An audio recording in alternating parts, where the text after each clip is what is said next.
says that. That was Wait. Please. I've been waiting for somebody else to ask the question. sure. Texas has become the leading state restricting women's right to their own body. I am so tired of angry men in Austin telling us how to live our lives. That's between me and the Lord. So what you can see it right here. This is beyond me. But the young women coming up, this is insanity. Trust us to know what to do and how to deal with it. You're throwing women under the bus. Thank you for asking the question, being insistent that we address this issue. Seriously, that's how we get change. And agree with everything that you just said. To bring everyone up to speed, the state of Texas has outlawed reproductive health care freedom for the women of this state. They call it the heartbeat bill, and it says that an abortion is illegal after 6 weeks. Most women who are pregnant will not know that they are pregnant at 6 weeks. It may be much later. In fact, it will be for most of them.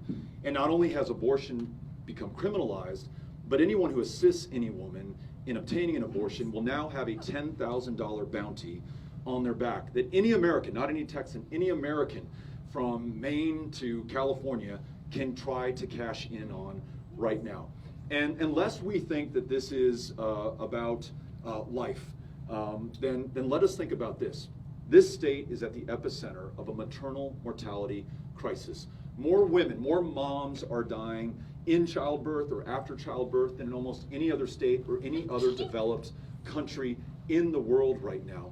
And so what I want everyone to know is that as these reproductive health care clinics close down across the state of Texas, and almost every single one of them has, not only is it harder for a woman to access her constitutionally protected right to an abortion, but it's also harder to get a cervical cancer screening.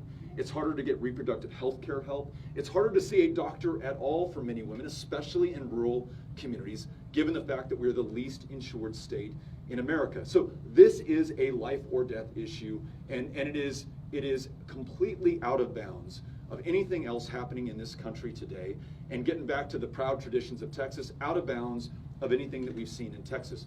There are people in this room today who are pro-choice. There are people in this room today who are pro-life. No one's going to talk anyone out of what they feel about this. We should respect that. Those are strongly, personally held beliefs. But we should acknowledge the damage done by this legislation right now. And you have my commitment as governor. I will do my best to overturn it and ensure every woman is able to make her own decisions about her own body, her own future, and her own health care. Thank you for asking the question, bringing that up. Appreciate it.